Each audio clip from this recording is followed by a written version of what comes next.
Friends, ನೀವು ಕೆಲಸ ಮಾಡುತ್ತಿರುವ ಫೀಲ್ಡ್ನಲ್ಲಿ ಬೆಳೆಯಲು ಸಾಧ್ಯವಾಗುತ್ತಿಲ್ವಾ?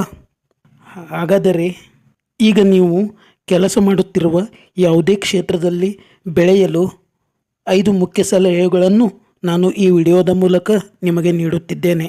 ನಂಬರ್ 1, ಪ್ರತಿದಿನ ಹೊಸದನ್ನು ಕಲಿಯುವ ಅಭ್ಯಾಸ ಬೆಳೆಸಿಕೊಳ್ಳಿ. ಇಂದಿನ ಜಗತ್ತಿನಲ್ಲಿ ನಾಲೆಡ್ಜ್ ತುಂಬ ವೇಗವಾಗಿ ಬದಲಾಗುತ್ತಿದೆ.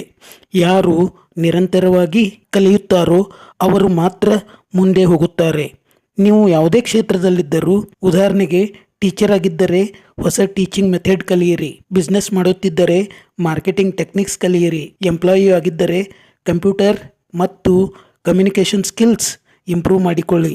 ಪ್ರತಿದಿನ ಕನಿಷ್ಠ 30 ನಿಮಿಷ ನಿಮ್ಮ ಸ್ಕಿಲ್ ಡೆವಲಪ್ಮೆಂಟ್ಗೆ ಕೊಡಿ. ಬುಕ್ಸ್ ಓದಿ, ವಿಡಿಯೋಸ್ ನೋಡಿ, ಎಕ್ಸ್ಪರ್ಟ್ಸ್ ಮಾತು ಕೇಳಿ. ಸಣ್ಣ ಸಣ್ಣ ಲರ್ನಿಂಗ್ ಕೂಡ ನಿಮ್ಮ ಭವಿಷ್ಯದಲ್ಲಿ ದೊಡ್ಡ ಸಕ್ಸಸ್ಸನ್ನು ತರುತ್ತವೆ. ನಂಬರ್ 2, ಸಮಯವನ್ನು ಸರಿಯಾಗಿ ಬಳಸಿಕೊಳ್ಳಿ. ಹೌದು ಫ್ರೆಂಡ್ಸ್, ಟೈಮ್ ಮ್ಯಾನೇಜ್ಮೆಂಟ್ ಇಲ್ಲದೆ ಗ್ರೋತ್ನ ಸಾಧ್ಯವಿಲ್ಲ. ಬಹಳ ಜನ ಟ್ಯಾಲೆಂಟ್ ಇದ್ದರೂ ಸಮಯ ವ್ಯರ್ಥ ಮಾಡುವುದರಿಂದ ಹಿಂದೆ ಉಳಿಯುತ್ತಾರೆ. ಹೀಗಾಗಿ ಫ್ರೆಂಡ್ಸ್, ಒಳ್ಳೆಯ ಟೈಮ್ ಮ್ಯಾನೇಜ್ಮೆಂಟ್ಗಾಗಿ ಬೆಳಗ್ಗೆ ಡೈಲಿ ಪ್ಲ್ಯಾನ್ ಮಾಡಿ. ಇಂಪಾರ್ಟೆಂಟ್ ಕೆಲಸಗಳನ್ನು ಮೊದಲು ಮುಗಿಸಿ.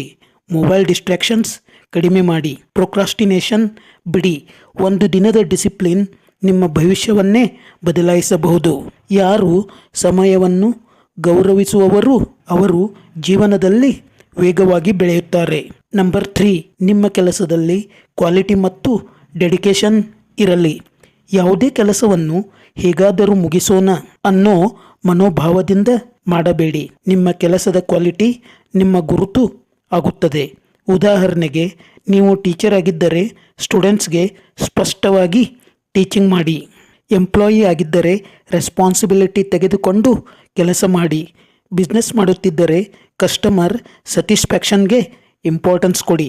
ಯಾರು ತಮ್ಮ ಕೆಲಸವನ್ನು ಪ್ರಾಮಾಣಿಕವಾಗಿ ಮತ್ತು ಆಸಕ್ತಿಯಿಂದ ಮಾಡುತ್ತಾರೋ ಅವರಿಗೆ ರೆಸ್ಪೆಕ್ಟ್ ಮತ್ತು ಅಪಾರ್ಚುನಿಟೀಸ್ ಎರಡೂ ಸಿಗುತ್ತವೆ. ನಂಬರ್ 4, ಒಳ್ಳೆಯ ಜನರ ಜೊತೆ ಸಂಪರ್ಕ ಬೆಳೆಸಿಕೊಳ್ಳಿ. ಹೌದು ಫ್ರೆಂಡ್ಸ್, ನಿಮ್ಮ ಗ್ರೋತ್ಗೆ ನಿಮ್ಮ ಸರೌಂಡಿಂಗ್ ಕೂಡ ತುಂಬ ಮುಖ್ಯ. ಪಾಸಿಟಿವ್ ಮತ್ತು ಸಕ್ಸಸ್ಫುಲ್ ಜನರ ಜೊತೆ ಇದ್ದರೆ ನೀವು ಕೂಡ ಮೋಟಿವೇಟ್ ಆಗುತ್ತೀರಿ.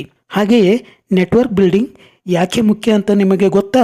ನೆಟ್ವರ್ಕ್ ಬಿಲ್ಡಿಂಗ್ನಿಂದ ಹೊಸ ಅಪಾರ್ಚುನಿಟೀಸ್ಗಳು ಸಿಗುತ್ತವೆ. ಇದರಿಂದ ನೀವು ಹೊಸ ಐಡಿಯಾಸ್ ಕಲಿಯಬಹುದು. ಇದರಿಂದ ಕರಿಯರ್ ಗೈಡೆನ್ಸ್ ಸಿಗುತ್ತದೆ, ಕಾನ್ಫಿಡೆನ್ಸ್ ಹೆಚ್ಚುತ್ತದೆ. ಆದ್ದರಿಂದ ಸೀನಿಯರ್ಸ್ ಜೊತೆ ಮಾತನಾಡಿ, ಎಕ್ಸ್ಪರ್ಟ್ಸ್ಗಳನ್ನು ಫಾಲೋ ಮಾಡಿ, ಪಾಸಿಟಿವ್ ಫ್ರೆಂಡ್ಸ್ಗಳನ್ನು ಮಾಡಿಕೊಳ್ಳಿ.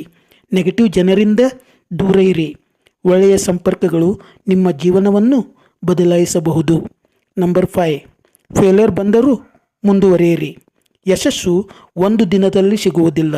ಪ್ರತಿ ದೊಡ್ಡ ವ್ಯಕ್ತಿಗೂ ಫೇಲ್ಯೂರ್ಸ್ ಬಂದಿವೆ. ಫೇಲ್ಯೂರ್ ಅಂದರೆ ಅಂತ್ಯ ಅಲ್ಲ, ಅದು ಒಂದು ಲರ್ನಿಂಗ್ ಪ್ರೊಸೆಸ್. ಫೇಲ್ಯೂರ್ ಬಂದಾಗ ತಪ್ಪು ಎಲ್ಲಿ ಆಯಿತು ಎಂದು ತಿಳಿದುಕೊಳ್ಳಿ.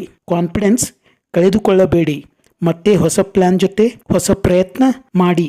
ಯಾರು ಕನ್ಸಿಸ್ಟೆನ್ಸಿ ಇಟ್ಟುಕೊಳ್ಳುತ್ತಾರೋ ಅವರು ಅಂತಿಮವಾಗಿ ಗೆಲ್ಲುತ್ತಾರೆ ಅಂತ ತಿಳಿಯಿರಿ. ಫ್ರೆಂಡ್ಸ್, ಈ 5 ಪಾಯಿಂಟ್ಸ್ಗಳು ನಿಮ್ಮ ಫೀಲ್ಡ್ನಲ್ಲಿ ಹೆಲ್ಪ್ ಆಗುವ ಅಂತ ಹೇಳ್ತಾ ಈ ಒಂದು ವಿಡಿಯೋವನ್ನು ಇಲ್ಲಿಗೆ ಮುಗಿಸ್ತಾ ಇದ್ದೀನಿ.